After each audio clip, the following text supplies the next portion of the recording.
여기 택배 받아두세요. 그리고 제 차 주차도 대신 해주시고. 김성민 42세의 경비실 앞에서 거만하게 말했다. 이사 온 지 겨우 사흘째였지만 벌써 경비 아저씨를 자신의 부하 직원 대하듯 했다. 입주민님 죄송하지만 주차는 직접 하셔야. 60대 초반의 박 경비원이 정중하게 말을 꺼내려 했지만 김성민이 손을 휘저으며 말을 끊었다. 아, 복잡하게 생각하지 말고 그냥 해줘요. 내가 회사에서 얼마나 바쁜지 알아요? 김성민은 대기업 과장급으로 평소 부하 직원들에게 하던 식으로 경비원에게 말했다. 명품 정장에 고급 시계를 차고 있어서 경제적으로는 여유가 있어 보였다. 입주민님 규정상 주차는. 야 아저씨. 규정하지 말고 융통성 좀 발휘해봐요. 관리비 내는 게 누구야? 박 경비원의 얼굴이 붉어졌다.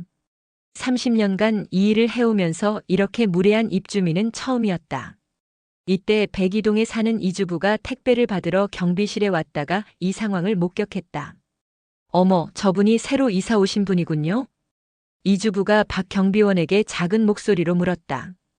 박 경비원이 민망한 표정으로 고개를 끄덕였다. 김성민은 이주부를 힐끗 보더니 더욱 큰 소리로 말했다. 아저씨, 빨리 해줘요. 나 늦어요. 그리고는 차 열쇠를 경비실 데스크에 던지듯 놓았다. 박 경비원이 당황하며 열쇠를 바라봤다.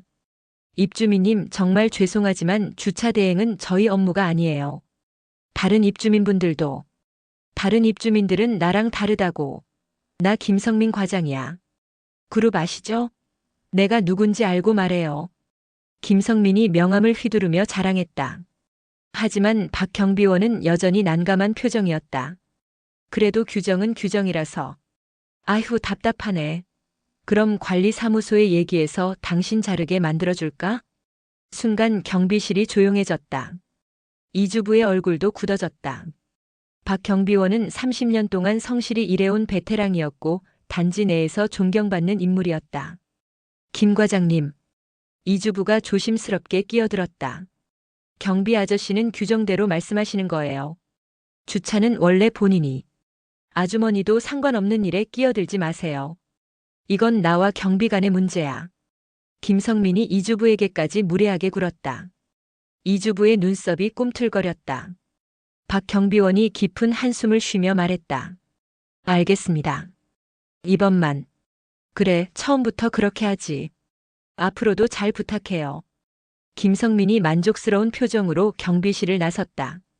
뒤따라 나온 이주부가 박 경비원에게 미안하다는 표정을 지었다. 아저씨 괜찮으세요? 그냥. 참아야죠 뭐. 박 경비원의 목소리에는 서러움이 섞여 있었다. 이주부는 집에 돌아가자마자 핸드폰을 꺼냈다. 단지 주민 카톡방에 메시지를 올렸다. 이주부 새로 이사온 101동 김성민 씨. 경비 아저씨한테 너무 심하게 하네요. 유유 택배 받아두라고 하는 건 그렇다 쳐도 주차까지 대신하라고. 심지어 자르겠다고 협박까지. 금세 톡방이 시끌벌쩍해졌다. 203동 아주머니 어머 정말요? 박 경비원님한테? 105동 할아버지 박 경비원님 얼마나 성실한 분인데. 30년 동안 한 번도 문제 없으셨는데. 301동 아저씨 새로운 사람이 감히 경비님한테 그런 식으로. 김성민은 이 모든 상황을 전혀 모르고 있었다. 오히려 자신이 제대로 된 대접을 받기 시작했다고 생각하고 있었다. 하지만 박 경비원은 달랐다. 30년간 이 단지를 지켜온 그는 주민들이 자신을 얼마나 아끼고 있는지 잘 알고 있었다. 그리고 김성민 같은 사람을 어떻게 다뤄야 하는지도. 그날 밤 박 경비원은 자신의 오래된 수첩을 꺼냈다.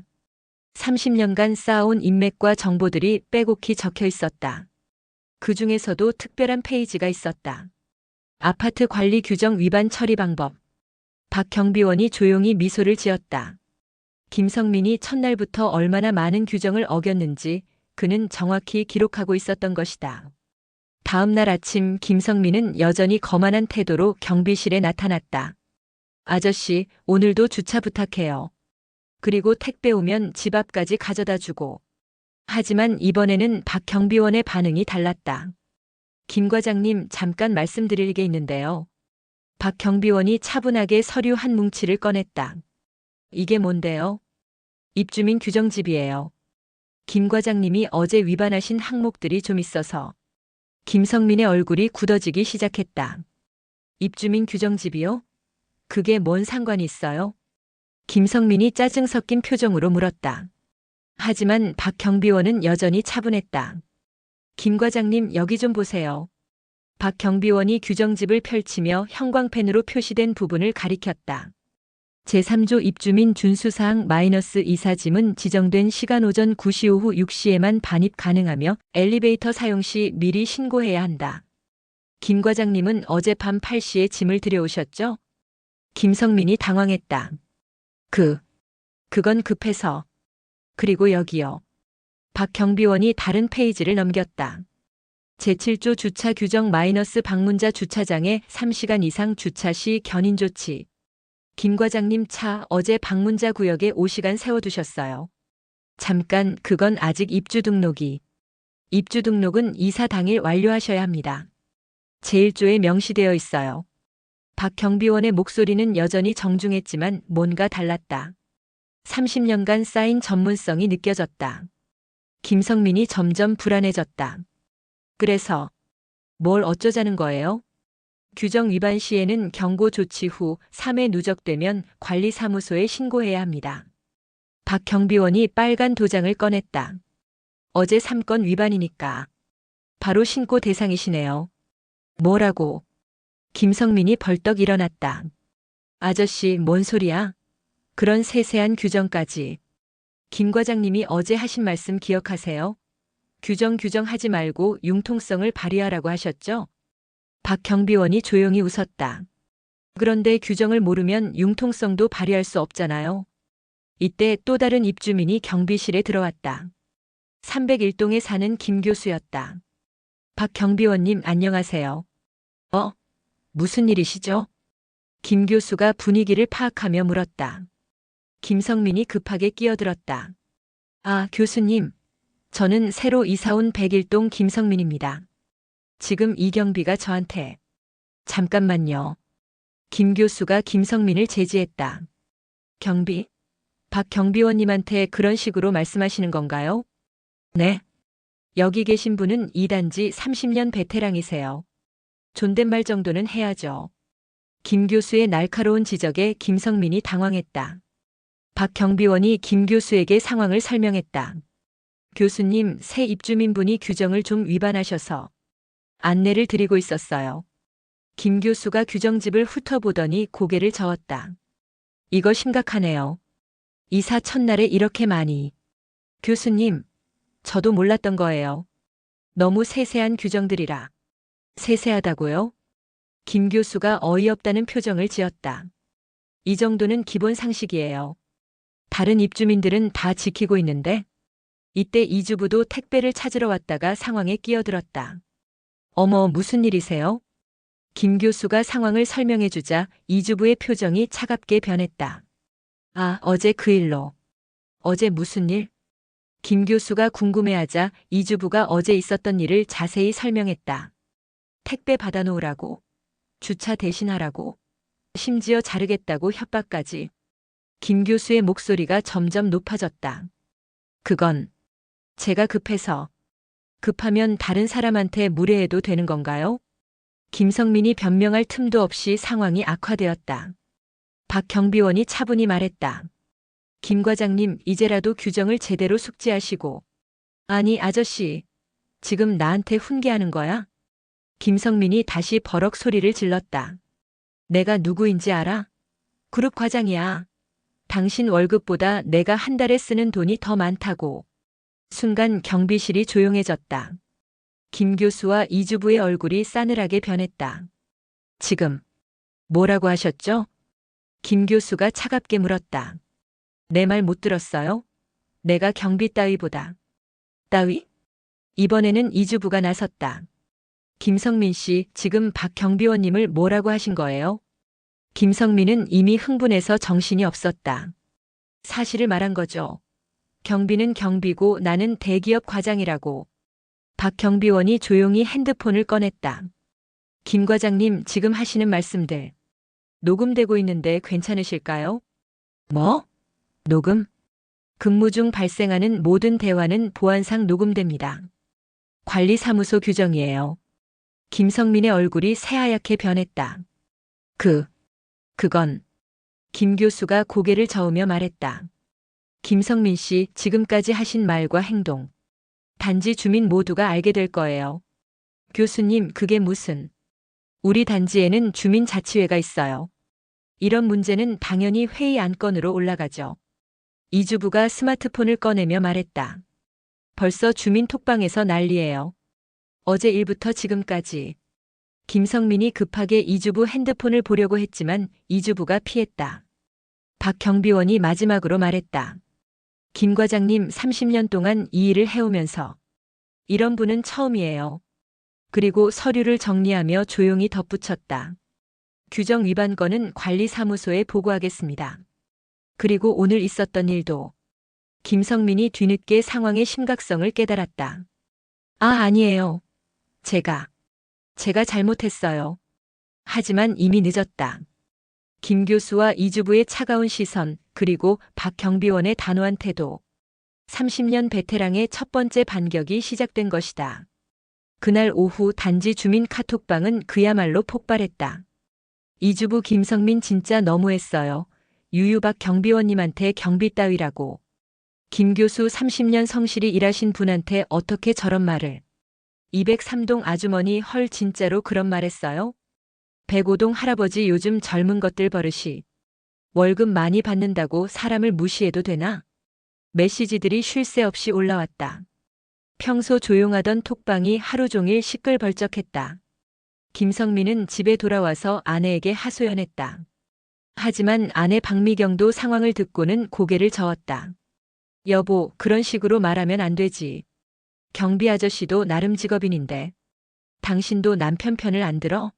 내가 뭘 잘못했어? 박미경이 한숨을 쉬었다.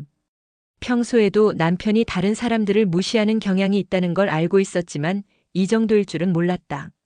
다음 날 아침 김성민이 출근길에 엘리베이터를 탔을 때였다. 301동 김 교수가 함께 탔다. 안녕하세요. 김성민이 어색하게 인사했지만 김 교수는 대답하지 않았다. 차가운 침묵만 흘렀다. 1층에 내려서 로비를 지날 때 다른 주민들의 시선이 따갑게 느껴졌다. 몇몇 아주머니들이 김성민을 보며 작은 목소리로 무언가 이야기하고 있었다. 경비실 앞을 지날 때 박 경비원이 정중하게 인사했다. 좋은 아침입니다, 김 과장님. 김성민은 민망해서 고개만 살짝 숙이고 빠르게 지나갔다. 박 경비원의 여유로운 태도가 오히려 더 부담스러웠다. 회사에서도 김성민은 집중이 되지 않았다. 계속 어제 일이 떠올랐다. 특히 녹음이라는 말이 머리를 떠나지 않았다. 오후쯤 되자 아내에게서 급한 전화가 왔다. 여보, 큰일 났어. 뭔데? 관리사무소에서 연락 왔어. 내일 주민자치회 회의에 참석하라고. 김성민의 심장이 쿵 떨어졌다. 회의? 뭔 회의? 입주민 부적절 행위에 대한 심의라고. 당신이 어제 뭘 한 거야? 그날 저녁 김성민은 잠을 이루지 못했다. 주민자치회라는 게 얼마나 무서운 건지 이제야 실감이 났다. 다음 날 오후 7시 단지 커뮤니티 센터에서 주민자치회가 열렸다. 평소보다 참석자가 많았다. 소문을 들은 주민들이 몰려온 것이다. 회장인 501동 이 회장이 회의를 시작했다. 오늘은 새 입주민 김성민 씨의 부적절 행위에 대해 논의하겠습니다. 김성민이 자리에 앉아 있었지만 주변 시선들이 모두 차가웠다. 박 경비원이 증인으로 나와서 차분히 상황을 설명했다. 감정 없이 사실만 담담하게 말했지만 오히려 그래서 더 설득력이 있었다. 경비 따위라는 표현을 사용하셨고 당신 월급보다 내가 쓰는 돈이 더 많다고 하셨습니다. 주민들 사이에서 웅성거리는 소리가 들렸다. 이주부와 김 교수도 목격자로 나와서 증언했다. 두 사람의 증언은 박 경비원의 말과 완벽히 일치했다. 이 회장이 김성민에게 발언 기회를 주었다. 김성민 씨 하실 말씀 있으시면. 김성민이 떨리는 목소리로 말했다. 제가 너무 흥분해서. 죄송합니다. 죄송하다고 해서 끝나는 문제가 아닙니다. 203동에서 온 박 아주머니가 날카롭게 말했다. 우리 단지에서 30년 동안 성실히 일하신 분을 모독한 거예요. 다른 주민들도 하나둘 발언을 시작했다. 저희 아이들도 박 경비원님을 할아버지처럼 따르는데 한겨울에도 새벽부터 나와서 제설 작업해 주시는 분인데 명절 때도 쉬지 않고 근무하시는데 김성민은 점점 작아졌다. 자신이 얼마나 소중한 사람을 모독했는지 이제야 깨달았다. 회의 중간에 놀라운 사실이 밝혀졌다. 이 회장이 박 경비원에 대해 설명하기 시작한 것이다. 여러분이 모르시는 게 있는데 박 경비원님은 단순한 경비가 아닙니다. 네? 주민들이 궁금해했다. 퇴직 전에는 경찰서 경비과장을 지내셨어요. 아파트 보안 전문가시죠. 김성민의 얼굴이 새하얗게 변했다. 그리고 이 단지 설계부터 관리까지 모든 걸 꿰뚫고 계세요. 관리사무소보다 더 정확히 아실 정도로. 이 회장이 계속 설명했다. 30년 동안 이 단지에서 일어난 모든 크고 작은 일들을 기록하고 관리하고 계시거든요. 박 경비원이 겸손하게 고개를 숙였다. 과찬이십니다. 과찬이 아니에요. 박 경비원님 덕분에 우리 단지가 얼마나 안전하고 체계적으로 관리되고 있는지. 주민들이 박수를 쳤다. 김성민만 혼자 박수를 치지 못하고 있었다. 회의 결과는 명확했다. 김성민에게 공식 사과와 함께 3개월간 단지 내 봉사활동이 명령되었다. 매주 토요일마다 단지 청소와 정리 작업에 참여하시고 박 경비원님께 정식으로 사과하세요. 김성민이 고개를 끄덕일 수밖에 없었다. 회의가 끝나고 김성민이 박 경비원에게 다가갔다. 경비원님, 아니 박 과장님, 정말 죄송했습니다. 박 경비원이 온화한 미소를 지었다. 괜찮습니다. 저도 처음에 좀 서운했지만 이제 이해해 주시니까요. 김성민은 그제야 깨달았다. 박 경비원이 처음부터 끝까지 한 번도 화를 내거나 보복하려 하지 않았다는 것을. 그저 원칙대로 시스템대로 처리했을 뿐이었다. 진짜 무서운 건 30년 경험이 쌓인 전문가의 조용한 대응이었다. 첫 번째 토요일 오전 8시 김성민은 작업복을 입고 단지 청소를 시작해야 했다. 주민자치회에서 내린 명령이었다. 박 경비원이 청소도구를 건네주며 말했다. 오늘은 지하주차장 청소부터 시작하겠습니다. 김성민의 얼굴이 일그러졌다. 평소 같았으면 내가 왜 이런 일을이라고 말했겠지만 이제는 감히 그럴 수 없었다. 지하주차장에서 청소를 하는 동안 주민들이 차를 타고 나가면서 김성민을 보았다. 시선들이 느껴질 때마다 얼굴이 화끈거렸다. 어머, 저분이 그 김성민 씨네. 봉사활동 하는 건가? 당연한 거지 뭐. 속닥거리는 소리들이 들렸다. 김성민은 고개를 들 수 없었다. 하지만 더 큰 굴욕이 기다리고 있었다. 오후에 단지 게시판 청소를 하는데 그곳에 새로운 공지가 붙어 있었다. 입주민 행동 강령 준수 안내. 박 경비원이 작성한 공지였다. 김성민 사건을 계기로 만들어진 것이었다. 1. 관리 직원에 대한 존중. 2. 공동주택 규정 준수. 3. 주민 간 예의 지키기. 김성민의 사건이 규정 개정의 배경이 된 것이다. 간접적으로나마 자신의 부끄러운 행동이 영구히 기록되는 셈이었다. 더욱 치욕적인 것은 아이들의 반응이었다. 단지 내 초등학생들이 김성민을 보며 쫄쫄 따라다니면서 말했다. 엄마가 저 아저씨 나쁜 사람이래. 박 할아버지한테 나쁘게 한 사람이지. 김성민은 아이들의 순진한 말들이 더 가슴에 찔렸다. 두 번째 주 토요일 상황이 더 악화되었다. 김성민이 화단 정리를 하고 있는데 회사 동료가 단지에 놀러 온 것을 목격한 것이다. 김 과장님? 여기서 뭐 하세요? 후배 직원 이대리가 놀라며 물었다. 김성민은 당황해서 대답하지 못했다. 봉사활동 하고 있어요. 아, 그러시는군요. 좋은 일 하시네요. 이대리는 모르고 지나갔지만 김성민은 회사에서도 이 일이 알려질까봐 걱정되기 시작했다. 하지만 진짜 반전은 세 번째 주에 일어났다. 박 경비원이 김성민에게 다가와서 조용히 말했다. 김 과장님, 잠깐 경비실로 오시겠어요? 경비실에는 정장 차림의 중년 남성이 앉아 있었다. 김성민이 본 적 없는 사람이었다. 소개하겠습니다. 그룹 인사팀 부장님이세요. 김성민의 심장이 쿵 떨어졌다. 자신이 다니는 회사 본사 인사팀이었다. 김성민 과장님이시죠? 안녕하세요. 인사팀 부장이 정중하게 인사했다. 네, 안녕하세요. 김성민은 식은땀이 흘렀다. 회사에 이 일이 알려진 것일까? 사실 박 경비원님에게서 연락을 받았습니다. 박 경비원이 조용히 설명했다. 김 과장님이 저희 회사 직원이라고 하시기에 혹시 회사에서도 알아야 할 일인가 싶어서요. 김성민은 이제 정말 끝났다고 생각했다. 회사에 소문이 퍼질지도 모른다는 공포가 엄습했다. 하지만 인사팀 부장의 다음 말이 예상외였다. 김 과장님, 솔직히 실망했습니다. 죄송합니다. 하지만 박 경비원님께서 특별히 부탁하셨어요. 이번 일을 계기로 김 과장님이 많이 반성하고 계시니 이번엔 넘어가 달라고요. 김성민이 박 경비원을 바라봤다.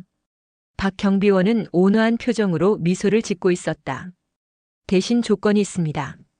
인사팀 부장이 계속 말했다. 앞으로 회사에서도 후배들과 협력업체 직원들에게 더 예의를 갖춰주세요. 그리고 인사팀 부장이 서류를 꺼냈다.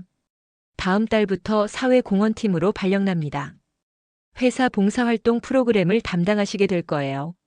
김성민은 말문이 막혔다. 징계는 받지 않지만 실질적으로는 좌천성 발령이었다. 이것도 박 경비원님 제안이었어요. 김 과장님이 진짜 봉사의 의미를 배우실 수 있을 것 같다고 하시더군요. 박 경비원의 세밀한 계획에 김성민은 다시 한번 놀랐다. 처벌하되 완전히 매장시키지는 않는 정교한 복수였다. 인사팀 부장이 떠나고 나서 김성민이 박 경비원에게 물었다. 어떻게? 저희 회사 인사팀을. 박 경비원이 잔잔한 미소를 지었다. 30년 동안 이 단지에서 일하면서 많은 분들을 알게 됐어요. 그룹 임원분들도 몇 분 계시고. 김성민은 이제야 깨달았다. 박 경비원이 단순한 경비가 아니라는 것을. 30년간 쌓인 인맥과 신뢰, 그리고 전문성이 얼마나 무서운 무기인지. 김 과장님 화나세요?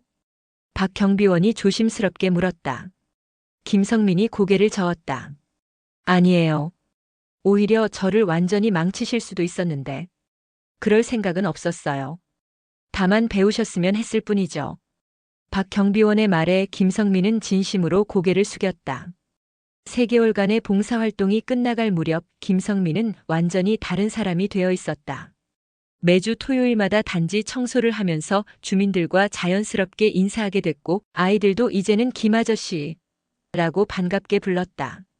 특히 박 경비원과는 진짜 친해졌다. 청소하면서 30년간 단지를 지킨 이야기들을 들으며 김성민은 진정한 프로 정신이 무엇인지 배웠다. 박 과장님 정말 존경스러워요. 뭘? 그냥 제 일을 한 것뿐이에요. 하지만 진짜 반전은 봉사활동 마지막 날에 일어났다.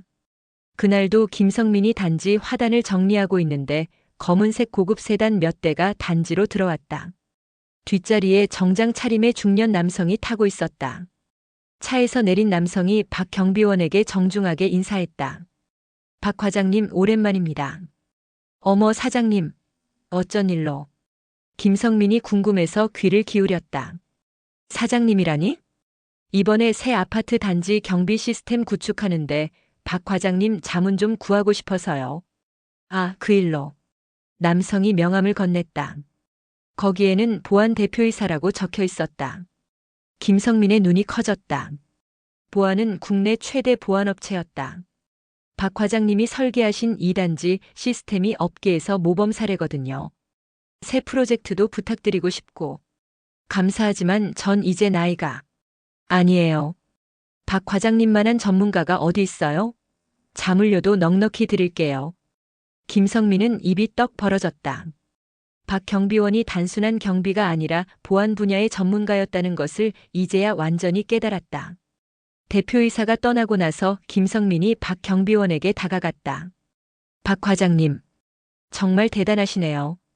박 경비원이 겸손하게 웃었다. 별거 아니에요.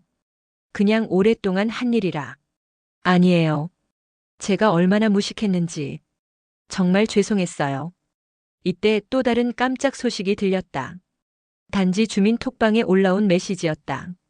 박 경비원님이 시청에서 모범 근로자상을 받으셨다고 합니다. 메시지가 폭주했다. 김성민도 톡방에 메시지를 올렸다. 박 과장님 정말 축하드려요. 제가 배운 게 너무 많았습니다. 놀랍게도 주민들의 반응이 달랐다. 김성민 씨도 많이 달라지셨네요. 3개월 봉사활동 하시면서 정말 변하신 것 같아요. 이제 진짜 우리 단지 가족이네요. 김성민은 눈물이 날 뻔했다. 처음으로 주민들에게 인정받는 기분이었다. 시상식 당일 단지 주민들이 모여서 박 경비원을 축하했다. 김성민도 꽃다발을 준비해 갔다. 박 과장님 정말 축하드려요. 그리고 저를 가르쳐 주셔서 감사합니다. 박 경비원이 김성민의 손을 잡았다. 김 과장님 처음엔 걱정했는데 정말 많이 변하셨어요. 박 과장님 덕분이에요. 이때 김성민의 아내 박미경이 다가와서 박 경비원에게 깊이 인사했다. 과장님, 저희 남편 때문에 정말 죄송했어요. 그리고 고맙습니다. 괜찮아요. 좋은 분이셔요, 원래.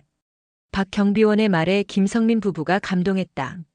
몇 달 후 김성민은 회사 사회공헌팀에서 정말 열심히 일했다. 봉사활동의 진짜 의미를 알게 된 후로는 일에 대한 관점이 완전히 바뀌었다. 어느 날 김성민이 박 경비원에게 말했다. 박 과장님, 제가 회사 봉사활동으로 경로당 컴퓨터 교육을 하게 됐어요. 혹시 시간 되시면. 물론이죠. 기꺼이 도와드릴게요. 두 사람은 이제 진짜 동료가 되어 있었다. 단지에서도 김성민은 완전히 달라진 모습이었다. 주민들과 자연스럽게 인사하고 아이들과도 친해졌다. 특히 박 경비원과는 매일 아침 인사를 나누며 하루를 시작했다. 좋은 아침입니다, 박 과장님. 김 과장님도 좋은 하루 되세요. 어느 주말 김성민이 자발적으로 단지 청소를 하고 있었다. 이제는 봉사활동이 끝났지만 습관이 되어버린 것이다. 박 경비원이 다가와서 말했다. 김 과장님, 이제 안 하셔도 되는데. 아니에요. 이게 좋아요. 우리 단지잖아요. 박 경비원이 환하게 웃었다. 정말 많이 변하셨네요. 박 과장님이 가르쳐 주신 덕분이에요. 사람을 직급이나 돈으로 판단하면 안 된다는 것. 김성민이 진심으로 말했다. 가장 중요한 건 사람 됨됨이라는 걸 배웠어요. 해가 질 무렵 김성민과 박 경비원이 단지 벤치에 나란히 앉아 있었다. 박 과장님, 처음에 제가 정말 미안했어요. 이제 그런 말 하지 마세요. 다 지난 일이에요. 하지만 박 과장님이 저를 완전히 망치실 수도 있었잖아요. 회사에 알리고 단지에서 쫓겨나게 할 수도. 박 경비원이 고개를 저었다. 그런 건 제 방식이 아니에요. 사람은 가르치면 변할 수 있어요. 김성민이 깊이 고개를 숙였다. 정말 감사합니다. 제 인생의 스승님이에요. 저녁 노을이 두 사람을 비추고 있었다. 한때 적대 관계였던 두 사람이 이제는 진정한 친구가 되어 있었다. 에필로그 1년 후 김성민은 사회공헌팀에서 인정받아 승진했다. 진심으로 봉사하는 마음을 배운 후 일의 성과도 달라졌다. 박 경비원은 여전히 단지를 성실히 지키고 있었고 보안 컨설팅으로도 바쁜 날들을 보내고 있었다. 두 사람은 매주 함께 경로당에서 컴퓨터 교육 봉사를 했다. 할머니들이 가장 좋아하는 선생님들이었다. 김성민이 가끔 생각했다.